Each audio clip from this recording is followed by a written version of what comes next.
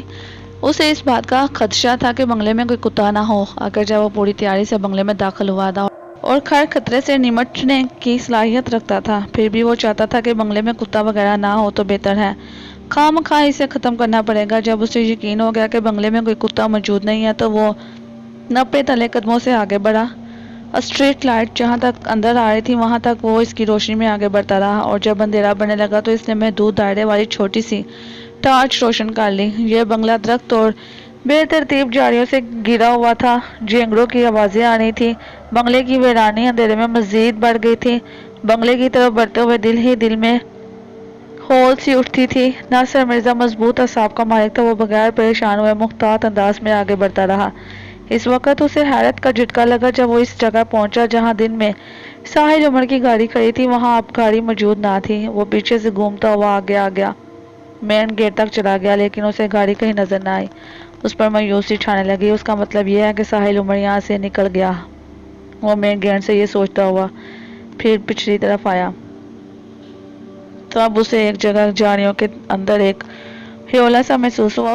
اس نے ٹارچ کی روشنی ڈالی تو ساحل عمر کی گاڑی پر نظر پڑی۔ وہ ایک دم کھل اٹھا۔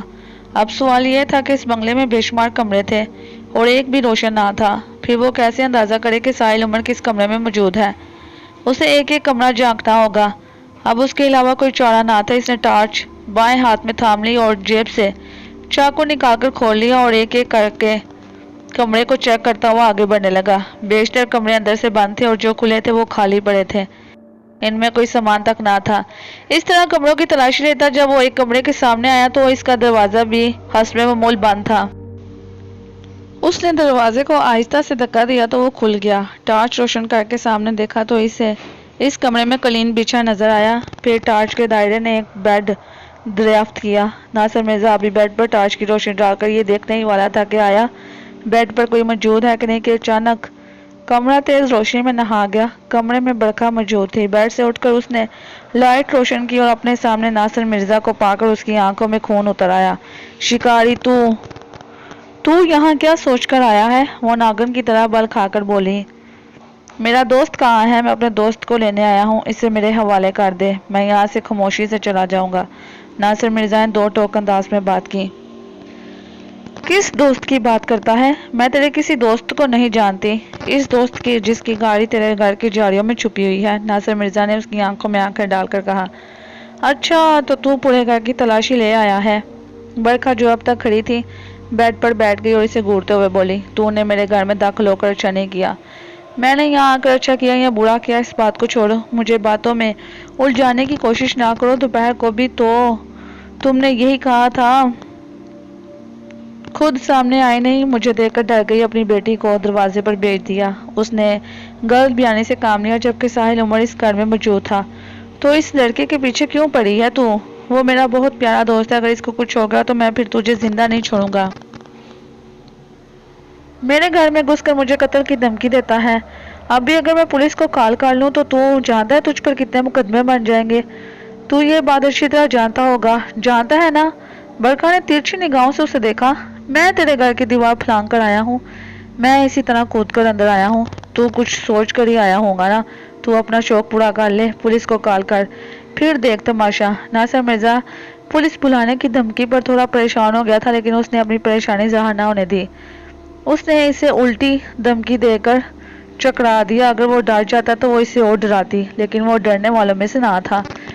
تو کیا چاہتا ہے؟ برکھا کا لہجہ تھوڑا نرم ہوا۔ میں یہاں ساحل عمر کو لینے آیا ہوں، اسے میرے حوالے کر دو۔ اور میری بیٹی کا کیا ہوگا؟ ایک انوکھا سوال ہوا۔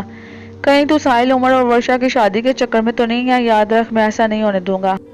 میں کیا کہہ رہی ہوں اور تو کیا کہہ رہا ہے؟ تو جو کہنا چاہ رہی ہے میں اچھی طرح سمجھتا ہوں۔ ورشا کہاں ہے؟ ناصر مرزا اس سوال پر چونکا۔ اس سوال کا کیا مطلب ہے؟ تمہارے جانے کے بعد سے میری ورشا غائب ہے۔ اس کی گاڑی کلفٹن چرنگی کے نزدیک سے ملی ہے۔ مجھے یقین ہے کہ تم لوگوں نے اسے اغوا کروا دیا ہے۔ برکھا نے اس کی آنکھوں میں دیکھتے ہوئے کہا۔ او تو ورشا اغوا ہو چکی ہے۔ ورشا کے اغوا کا ذکر سن کر ناصر مرزا کے دل میں ٹھنڈک سی پڑ گئی۔ کوئی تو ان ظالموں کو نقصان پہنچانے والا پیدا ہوا جس نے بھی ورشا کو اغوا کیا ہے۔ اس کے لیے اس کے دل سے دعا نکلی، واہ بھائی تو نے کمال کیا، اللہ تیرا بھلا کرے۔ ناصر مرزا نے ایک سیکنڈ کے 1000ویں حصے میں یہ بات طے کر لی کہ وہ اغوا کے معاملے کو ہرگز کلیئر نہیں کرے گا۔ برکھا خود بخود جال میں پھنس گئی تھی۔ اب وہ بارگیننگ پوزیشن میں آ گیا تھا۔ وہ اس بات سے فائدہ اٹھائے گا، لیکن وہ بھی کچی گولی نہیں کھیلے ہوئے تھی۔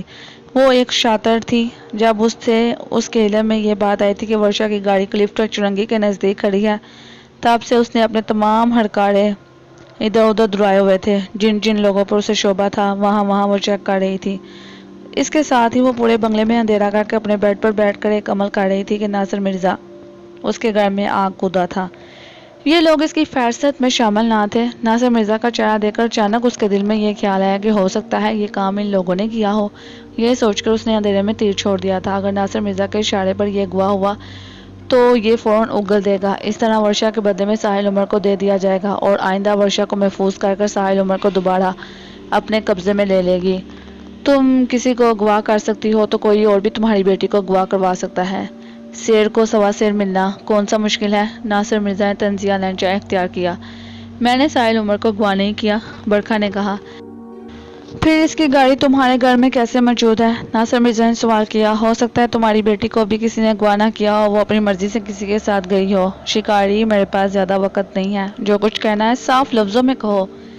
یہ کہہ کر اس نے سائڈ ٹیبل پر رکھا ہوا جگ اور گلاس اٹھایا، جگ سے پانی نکال کر پورا گلاس بھرا۔ اتنی دیر میں اس نے کچھ پڑھ کر گلاس پر پھونکا اور بیڈ سے اچانک اٹھ کر 2 قدم آگے بڑھی، اور اس سے پہلے کہ ناصر مرزا کچھ سمجھتا اس نے پانی سے بڑا گلاس اس کے اوپر پھینک دیا۔ بظاہر پانی نظر آنے والی چیز اس کے پر کر پھونکتے ہی پانی نہ رہی تھی، تیزاب بن گئی تھی۔ ناصر مرزا کی جگہ اس وقت اگر کوئی اور شخص ہوتا تو وہ جل کر رہ جاتا، اس کا چہرہ اور جسم جھلس جاتا، مگر یہ پانی ناصر مرزا کا کچھ نہ بگاڑ سکا۔ پانی پڑتے اس کے جسم میں آگ لگنی شروع ہوئی تھی کہ ناصر مرزا کو فوراً ہوش آ گیا۔ اس کے ہاتھ میں کھلا ہوا چاقو موجود تھا، وہ چاقو فوراً اس نے اپنے جسم سے لگا لیا۔ دیکھتے ہی دیکھتے وہ پانی بھاپ بن کر اڑ گیا۔ برکھا اسے آنکھیں پھاڑ کر حیرت سے دیکھنے لگی۔ ورشا بیڈ پر پاؤں لٹکائے بیٹھی تھی، اس کی نظریں دروازے پر جمی تھی۔ وہ اس شخص کا انتظار کر رہی تھی جس نے یہ سارا کھیل رچایا تھا۔ اسے بند دروازے کے کھلنے کا شدت سے انتظار تھا۔